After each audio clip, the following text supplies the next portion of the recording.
Hello दोस्तों, आप सभी को मेरे यूट्यूब चैनल पे स्वागत है। आइए आज हम लोग जानते हैं स्पर्मेटोजेनेसिस यानी शुक्राणु जनन किसे कहते हैं, किस तरह से होता है, ये पुरुषों के अंदर शुक्राणु का निर्माण कहाँ होता है, कैसे होता है और किस तरह से होता है हम लोग जानेंगे। लेकिन इसको जानने से पहले आपसे रिक्वेस्ट है कि हमने इसके पहले वाले वीडियो में बताया है कि पुरुषों के कौन से जन्म अंग है, यानी कि मेल रिप्रोडक्टिव सिस्टम और फीमेल रिप्रोडक्टिव सिस्टम, केवल उसमें हमने पहचान कराया है। लेकिन ये नहीं बताया कि पुरुष के वृषण में शुक्राणुओं का निर्माण कैसे होता है, यानी कि स्पर्म कैसे बनता है, उसमें हमने नहीं बताया था। हमने केवल ये बताया था कि मेल का कौन ऐसा पार्ट्स होता है, यानी कि अंग होता है कि जो जनन में भाग लेता है, मादा के कौन सा अंग होता है कि जो जनन में भाग लेता है। उस वीडियो में बस हमने यही बताया था। तो आपसे रिक्वेस्ट है कि आप उस वीडियो को नहीं देखें तो सबसे पहले आप उस वीडियो को देख लें, तब इसको देखें तो बेहतर समझ में आएगा। इसमें हम लोग जानते हैं स्पर्मेटोजेनेसिस यानी शुक्राणु का निर्माण कहाँ होता है। तो देखिए, आपको उस वीडियो में हमने बताया था कि एक पुरुष के अंदर वृषण की जो संख्या होता है वो 2 होता है, टेस्टिक्स 2 होता है, संख्या में 2, जोड़ा में 1 होता है। आप देख रहे हैं ये एक पुरुष के अंदर ये वृषण होता है, संख्या में 2, और ये एक बहुत ही पतले स्किन के द्वारा एक घिरा होता है जिसको हम लोग वृषण कोष कहते हैं, वृषण कोष कहते हैं इसको, है ना। और उसी में ये वृषण पाया जाता है और इसी वृषण के अंदर शुक्राणु का निर्माण होता है।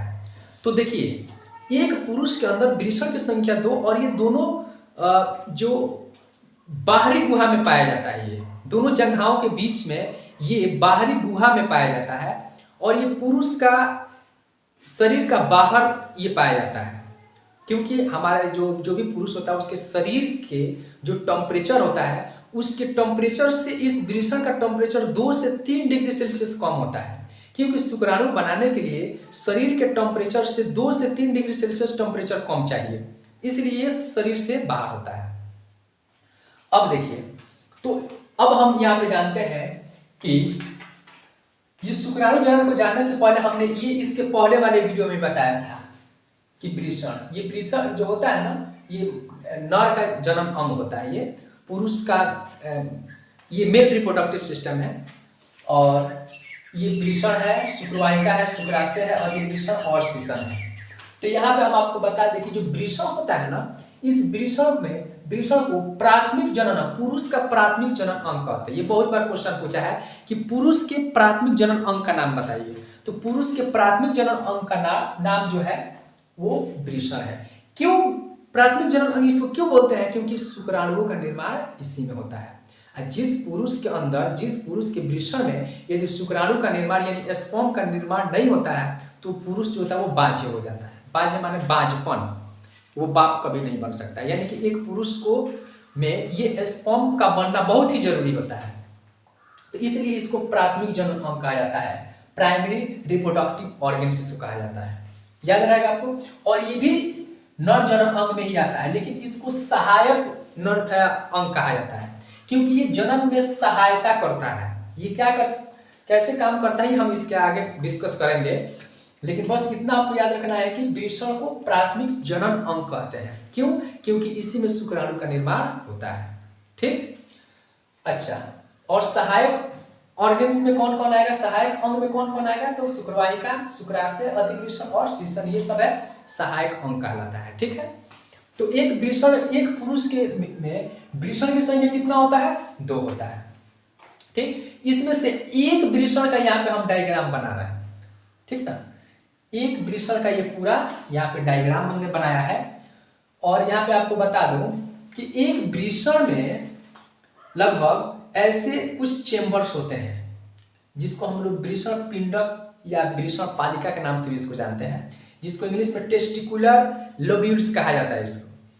ये एक वृषण के अंदर इसकी संख्या देखिए, यहाँ पे लिखे 1 2 3 4, तो आप ये सोच रहे हो कि इसमें 4 ही होता, नहीं, ऐसे 250 होता है मेरे भाई।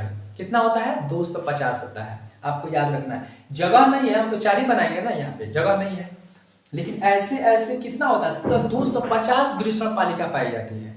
तो दोनों वृषण में कितना हो गया, 500 लगभग हो गया।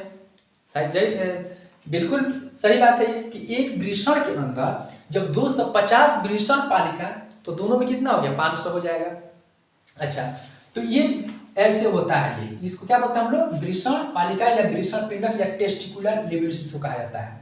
अब एक वृषण पालिका के अंदर कुछ कुंडलित नली होता है। कुंडलित मतलब ऐसे टेढ़ा मेढ़ा ऐसे ऐसे कुंडलित नली होती है जिसको शुक्रजनक नलिका कहा जाता है। बहुत बार ये पूछा है कि अगर पिंडक में जो नली होता है, जो बिल्कुल टेढ़ा मेढ़ा जो नली होता है, उस नली को क्या कहते हैं, शुक्रजनक नली कहते हैं या शुक्रजनक नलिका कहा जाता है इसको। कितना होता है, एक चेंबर के अंदर यानी कि एक वृषण पालिका में इस नली की संख्या लगभग 2 से 3 4 होता है, चाहे एक भी होता है, 2 भी होता है, एक में होता है ऐसे। इस नली को हम यहाँ पे आपको दिखा दिए हैं, ठीक है ना। और एक चीज आपको और बता दें, देख लीजिए यहाँ पे, ये दोनों नलिकाओं के बीच में कुछ खाली स्थान है, ऊपर भी नीचे भी। जाहिर सी बात है, जब 2 नली पाया जाएगा तो उसके बीच में कुछ खाली स्थान होता है। उस खाली स्थान को हम लोग बोलते हैं अंतराली कोशिका। सर ये अंतराली कोशिका का काम क्या है, तो ये अंतराली कोशिका का काम होता है, ये हार्मोन्स रिलीज करता है। शुक्राणु बनने, जो पुरुष के अंदर शुक्राणु बनता है, उस कब से शुरू होता है, 10 से 12 साल के एज में जब लड़का जब जाता है तो उसके बाद उसमें शुक्राणु का बनने का प्रक्रिया शुरू होती है। लेकिन कब शुरू होगा, जब ये अंतराली कोशिका एक प्रकार के हार्मोन्स रिलीज करता है जिसका नाम है टेस्टोस्टेरोन।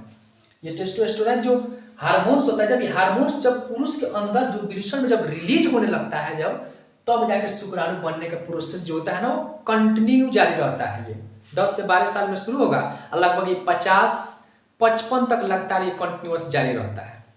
इस बात को याद रखना कि अंतराली कोशिका, ये दोनों शुक्रजनक नलिका के बीच में कुछ खाली स्थान होता है जिसको हम लोग क्या कहते हैं, अंतराली कोशिका। अंतराली कोशिका का काम क्या है, ये आपको इंपॉर्टेंट है, ये बात को याद रखना है कि ये कुछ हार्मोन्स रिलीज करता है। ये हार्मोन्स क्या है, टेस्टोस्टेरोन हार्मोन रिलीज करता है, तभी जाकर पुरुष में शुक्राणु बनने की प्रक्रिया जो होती है ना, वो शुरू होती है। याद रहेगा। अच्छा, अब ये नलिका यहाँ पे हम आपको दिखा दिए, नली है तो जाहिर सी बात है गोल होगा। तो अगर इस नली को हम ऐसे कट कर दे बीच में, तो कुछ ऐसे दिखाई देगा, जैसे ये मार्कर आपको दिख रही है, ये बेलनाकार है। ये जब इसको काटेंगे तो कुछ ऐसे दिखाई देगा, गोलाकार, ऐसे गोलाकार, तो कुछ ऐसे दिखाई देगा। तो इस शुक्रजनक नलिका में 2 प्रकार की कोशिका पाई जाती है, एक शुक्रजन कोशिका और एक होता है सर्टोली कोशिका।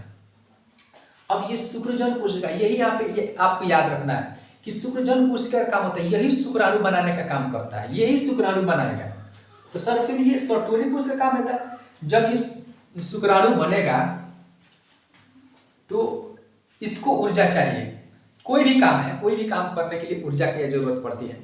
तो ये जब शुक्राणु का निर्माण करेगा शुक्रजन कोशिका, तो इसको क्या चाहिए, ऊर्जा चाहिए। अब ये ऊर्जा इसको मिले कहाँ से, तो ये सर्टोली कोशिका जो होता है उसको ऊर्जा देता है, तब जाके ये शुक्रजन कोशिका शुक्राणु का निर्माण करेगा, तब विकसित होता है धीरे धीरे। तो ये एक में हम एक चेंबर के अंदर ये प्रोसेस बताए हैं, तो ये 250 में यही प्रोसेस होते हुए शुक्राणु का निर्माण होता है। इस बात को आपको याद रखना है। तो ये शुक्राणु का निर्माण होके ये अंतराली कोशिका के अंदर ये शुक्राणु फिर आता है, और फिर आने के बाद से इस वृषण से होते ये जो है, ये जो आपको नली दिखाई दे रहा है, इसी को हम लोग बोलते हैं शुक्रवाहिका। शुक्र मतलब शुक्राणु, वाहिका माने रास्ता, शुक्राणु को जाने का जो रास्ता होता है इसी को शुक्रवाहिका कहा जाता है, वास डिफरेंस कहते हैं। और इसी वास डिफरेंस के माध्यम से ये शुक्राणु जो होता है वो आगे की ओर बढ़ता है, और आगे की ओर बढ़ता है, और बढ़ने के बाद से किस तरह से वो ये शुक्राशय से होते हुए शीशन के माध्यम से होते हुए शरीर से बाहर निकलता है, और क्या क्या प्रोसीजर होता है इसके हम लोग निषेचन में हम इसको डिस्कस करेंगे। अभी तो बस हमको यही बताना था कि पुरुष के अंदर शुक्राणु का निर्माण कैसे होता है, तो आपको बहुत बेहतर समझ में आएगा। आप इसको अच्छा से याद कर लेंगे तो फिर आपके आगे वाला जो टॉपिक होगा वो बहुत अच्छा से समझ में आएगा। ठीक, तो अब हम यहाँ पे बताते शुक्राणु जनन क्या है। तो नर यानी कि मेल के वृषण में शुक्राणु बनने की प्रक्रिया को क्या कहते हैं, शुक्राणु जनन कहते हैं। बहुत आसान है ये, है ना, आपको रट्टा मारने की जरूरत नहीं है। शुक्राणु जनन किसे कहते हैं, स्पर्मेटोजेनेसिस क्या है, तो शुक्राणु बनने के प्रक्रिया, अब ये शुक्राणु बनता कहाँ पे है? पुरुष के वृषण में बनता है। तो वृषण में शुक्राणु बनने की प्रक्रिया को हम लोग क्या कहते हैं? शुक्राणु जनन कहते हैं। बहुत ही आसान था। अब इसके बाद वाले हम लोग वीडियो में जानेंगे कि फीमेल के अंदर कौन सा प्राइमरी रिप्रोडक्टिव ऑर्गन्स होता है, ठीक, और एक फीमेल के अंदर किस किस प्रोसेस से फीमेल होती है, गुजरती है, एक फीमेल के अंदर कौन कौन सा रिप्रोडक्टिव सिस्टम है, वो तो हमने इसके पहले वाले वीडियो में बता दिया है। अब हम लोग जानेंगे फीमेल के अंदर पाया जाने वाला रिप्रोडक्टिव ऑर्गन के बारे में। तो बस इस वीडियो में बस हम लोग इतना ही रहने देते हैं। यदि वीडियो मेरी अच्छी लगी हो तो आप मेरे चैनल को सब्सक्राइब करें, लाइक करें, कमेंट करें और अपने दोस्तों के साथ में शेयर करें। देखने के लिए आपको धन्यवाद। आप इसका स्क्रीनशॉट कर लें।